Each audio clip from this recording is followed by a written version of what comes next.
ଆଜି ମୋ ମଝିଆଣୀ ଭଉଣୀ ବନଲତା ସାହୁର ତୃତୀୟ ଶ୍ରାଦ୍ଧ ବାର୍ଷିକୀ। କାଲି ସକାଳ ପରି ଲାଗୁଛି, 3 ବର୍ଷ ହେଇଗଲାଣି। ଏମିତି ଗୋଟେ ଦିନ ନାହିଁ ଯେ ସେ ମନେ ପଡ଼େନି। ତା ପରିବାର ଯେଉଁ କଷ୍ଟରେ ସେ ଛାଡ଼ି ଦେଇ ଯାଇଥିଲା,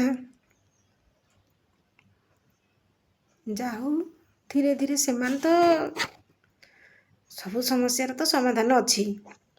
ଯିଏ ଯାଇଛି ସେ କ'ଣ ଆସିବ କି? କିନ୍ତୁ ତା ପରିବାରକୁ ଯେଉଁ ଛାଡ଼ି ଦେଇଗଲା, ତା ଶ୍ୱଶୁର, ତା ଶାଶୁ, ତା ଝିଅ, ତା ସ୍ୱାମୀ, ଯାହା ହଉ ପ୍ରକାଶଙ୍କର ଦ୍ୱିତୀୟ ବିବାହ ହେଇଛି। ପ୍ରତିମା ବୋଲି ଝିଅଟି ଆସିଛି, ବହୁତ ଭଲ। ତା ସଂସାରକୁ ନେଇ ଆଣି ଥୋଇଛି, ସବୁ କରିଛି।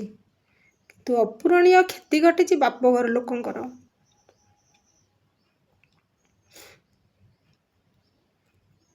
ଦଶ ବର୍ଷ ସାନ ମୋ ଠାରୁ ସିଏ।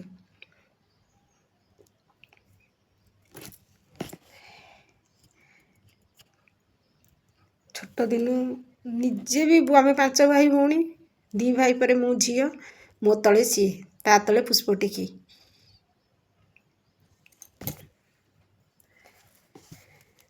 ଛୋଟ ଦିନୁ ସ୍କୁଲ ଯିବାଠୁ ଆରମ୍ଭ କରି ଛୋଟ ଦିନୁ ସବୁ କାମ ସେମାନଙ୍କର, କଲେଜ ପର୍ଯ୍ୟନ୍ତ, ବାହାଘର, ସବୁ ହସ୍ପିଟାଲରେ ଛୁଆ ହେବାଠୁ ସବୁ ଜିନିଷରେ ଯାଇଛି। ଏମିତିକି ମୋରି ପାଖରେ ଏମିତି ଧରିଛି ବି ମରିଗଲା। ହାର୍ଟ ଅପରେସନ୍ ହେଲା। ସବୁବେଳେ ମାନାନା ପଛରେ ଗୋଡ଼େଇଥିବ ସବୁବେଳେ। ଏତେ ଡର କରିଥିଲା ଯେ ଏକୁଟିଆ ଅନ୍ଧାର ହେଲେ କୁଆଡ଼େ ଏକୁଟିଆ ଯିବନି। କୁଆଡ଼େ ତାକୁ ଏକୁଟିଆ ନେଇ ଛାଡ଼ିଦେଇ ଆସିଲେ।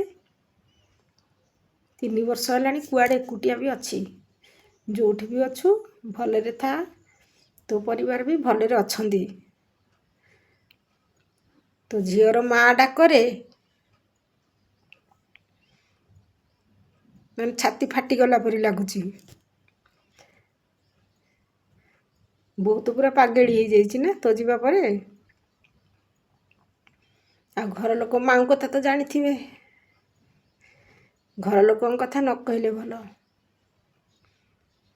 ଆଉ ମୁଁ ତ ଠାକୁର ପୂଜା କଲେ ବେଳେ କୁଆଡ଼େ ଏକୁଟିଆ ନିରୋଳାରେ, ଉପରେ ମୁଁ 3 ତାଲାରେ ରହେ। ତେଣୁ ବିନା ଛୁଆ ପିଲାରେ ମୁଁ ଜମା, ସିଏ ଗଲା ଦିନ ଠାରୁ ମୁଁ କେବେ ବି ଏକୁଟିଆ ରହିପାରେନି ବିନା ଛୁଆରେ।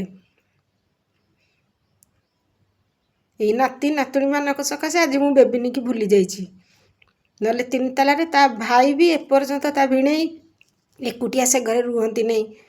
ତାଙ୍କୁ ଡର ଲାଗେ, କାରଣ ସେଇଠି ପାଖରେ ସିଏ ସେଇଠି କଥା ହଉ ହଉ ଟଳି ପଡ଼ିଲା। ତୁ ବି ଯେଉଁଠି ଥା, ସୁଖରେ ଥା। ଆମେ କିନ୍ତୁ, ମୁଁ ଘର ଲୋକ, ବାପ ଘର ଲୋକ ତତେ କେବେ ବି ଭୁଲି ପାରିବେନି। ତୋ ସ୍ୱାମୀ, ତୋ ଶ୍ୱଶୁର, ତୋ ଝିଅ, ଏମାନେ କେବେ ବି ଭୁଲି ପାରିବେନି। ତୋ ଶ୍ୱଶୁର ସବୁବେଳେ ବି ସବୁବେଳେ କୁହନ୍ତି, ଯେତେବେଳେ ଗଲେ ଘରେ ଅନେଇ ଦେଲେ ଯେମିତି ଠିଆ ହେଇ ଟାଟା କରୁଥିବ, ଆସିଗଲେ ସାଙ୍ଗେ ସାଙ୍ଗେ ଗୋଡ଼ ଧୋଇ ପକେଇବ। ତରତର ହେଉଥିବ, ସବୁବେଳେ ମୁଣ୍ଡରେ ଲୁଗା ଦେଇଥିବ। ସବୁବେଳେ ତା ଶ୍ୱଶୁର ଥାନ୍ତି ବୋଲି ସବୁବେଳେ ଓଢ଼ଣାଟା ପକେଇଥିବ। ବାହାଘର 16 ବର୍ଷ ପର୍ଯ୍ୟନ୍ତ ବି, 17 ବର୍ଷ ପର୍ଯ୍ୟନ୍ତ। ମୁଁ ଯାଇଥିଲି, ଆରେ କାହିଁକି ଓଢ଼ଣାଟା ସବୁବେଳେ ପକେଇଛୁ? ନା ବାପା ଅଛନ୍ତି। ଆଜିକୁ 3 ବର୍ଷ ହେଲାଣି ପାଖରେ ନାହୁଁ। ତତେ ଭୁଲିବା ବହୁତ କଷ୍ଟ। ଈଶ୍ୱର ତତେ ଭଲରେ ରଖନ୍ତୁ, ତୋ ପରିବାରକୁ ଭଲରେ ରଖନ୍ତୁ। ଜୟ ଜଗନ୍ନାଥ।